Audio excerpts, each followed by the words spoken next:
Bullet Train is a mess, but it's fun. It seems like a lot of releases lately are building movies off the backs of having a ton more recognizable faces than normal. It's not as if people haven't been casted based on their draw before, but I just find myself seeing movies with like 4 to 5 decent to major draws more often compared to the typical 1 to 2 of the past. Or at least do I find myself more often saying, hey, I know that guy. It's like they're scrapping through all the crevices of Hollywood to assemble a cast like they're the Avengers or something. From The Gray Man, Don't Look Up, Nope, Lightyear, Uncharted, DC Super Pets even. And for the most part, it's been a mixed bag of what this will actually result in. Having a studded cast is a double-edged sword. On one hand, you'll obviously have the natural traction from the more recognizable faces and names, along with usually that higher degree of talent that allows for a director or a screenwriter to pull off more riskier stunts. But on the other hand, that also makes it very easy to use that same cast as a crutch of some sort. Because hey, maybe what you're trying to create can't be pulled off by anyone, no matter how talented they are. Or hey, maybe a bit more effort should be contributed, as this movie won't solely be successful because actor A, B, C, and D were casted to be the stars of it. So when it comes to Bullet Train, hey, I mean, they tried.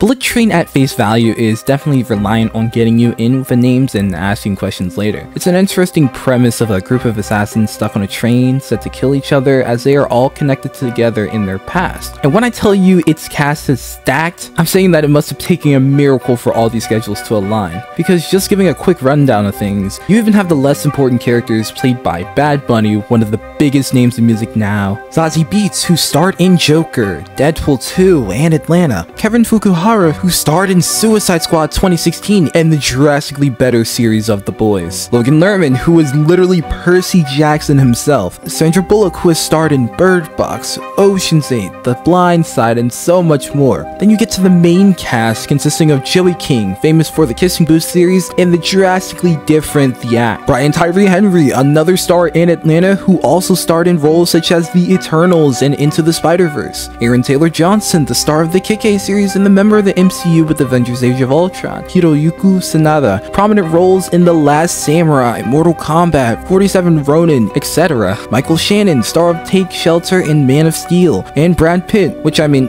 come on.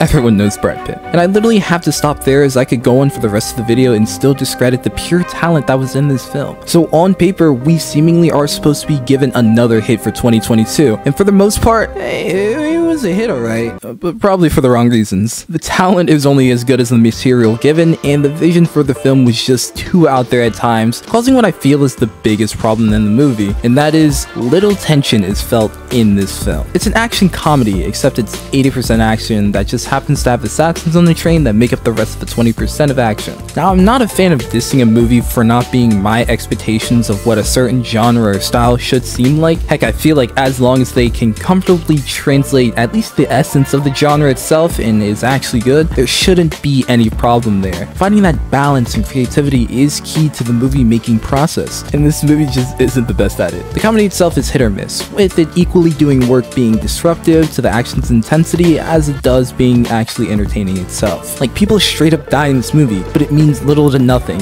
impact-wise at least, as this movie is just very quickly willing to gloss over to make the next joke. Genuinely, the best way to describe Bullet Train is that someone asked Kevin Feige to develop the most stereotypical Marvel movie they could make, but just make it rated R.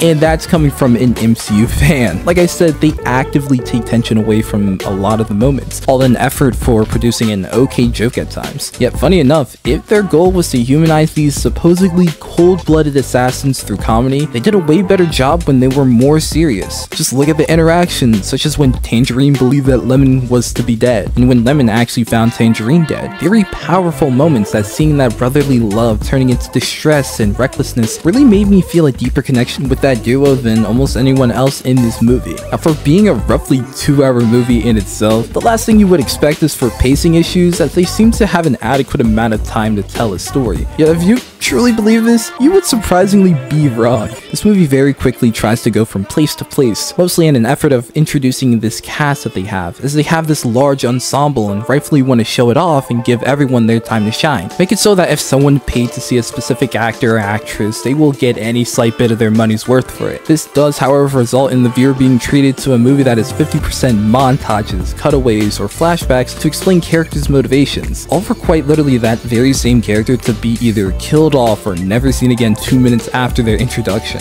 Then you're just left sitting there like, oh, well that's it. Now, despite what I said earlier on in this video, and despite what the 54% Rotten Tomatoes score would suggest, the movie is not the worst thing I've ever seen. In fact, it's on the higher end of my list of movies viewed this year when it comes to pure entertainment value alone. When it comes to action movies, they aren't usually looking to tell a very intricate plot with a ton of twists and turns and a higher life lesson. It's usually just a bunch of people cracking jokes while fighting each other, meant for pure entertainment. That's why I usually look at the general audience scores in these instances for reviews over the critics, and I just go in with an open mind and willingness to shut down my brain for 2 hours. At least what I can respect about this movie is that it knows it's not going to be the next cinematic masterpiece, but it still plays around with concepts and has fun doing it. Like in this film, the entire idea is based around fate and luck and how they intertwine with the human experience, following a mercenary that is historically known to have terrible luck but is somehow still alive because that luck also protects him. While the idea of luck is used as a cop-out in some instances, as frequently will a character just stumble upon very important plot conveniences, it is fun how they try to thematically implement it into a higher story meaning instead of just being a one-off character quirk. I also appreciate how we eventually learn how all these assassin stories are interconnected in more ways than one, showing that at least a bit of attention was focused into attempting a complex twist on the audience. Not just a twist that is pulled out of thin air just for the sake of saying that you fooled the audience, but a twist that makes us say, oh,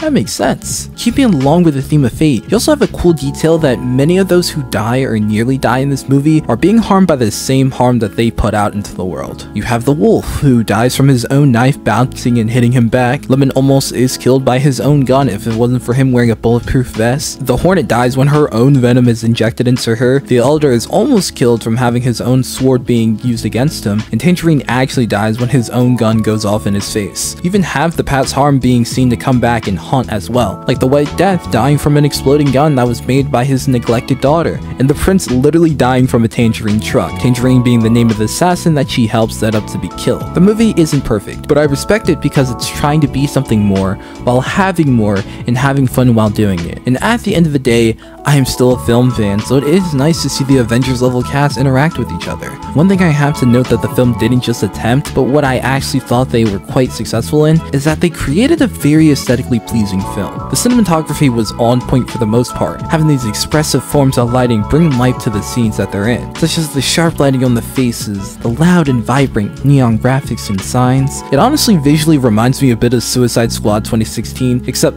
you know, better done. It really does highlight those action moments pretty well, which in itself I would also like to give praise, as this movie was quite creative at times, as the fight choreography really took advantage of the type of resourceful area that comes with the train. This is while also being paired with an equally as evocative soundtrack that is consistently on the move to set each individual scene, which I quite like. And hey, at the end of the day, it's entertaining, which is all you really want from a movie of this caliber. Bullet Train is a prime example of the beauty of film in itself, because entertainment doesn't purely correlate by how good or bad a movie is. It's judged by its ability to captivate eyes and attention, the effort it truly puts in, and how fun of an experience it can truly give to the viewer. It's a solid 6 out of 10, but man, should they hold this title with honor. And in all honesty, I'll probably rewatch this movie more than a lot of the other more prevalent 2022 releases. Yes, it did rely on its cast to dig itself out of certain holes. Yes, it did make a 2-hour movie feel like a trailer with how many cutaways it has. And yes, it only gives you about 0.2 seconds to connect with a character before they die. But dang it, if Bullet Train isn't getting all my money for the rest of the year, then I don't know what will. If you guys made it this far, I would ask if you guys please like and subscribe to the channel. It only takes 2 seconds, but it would mean the world to me. Peace.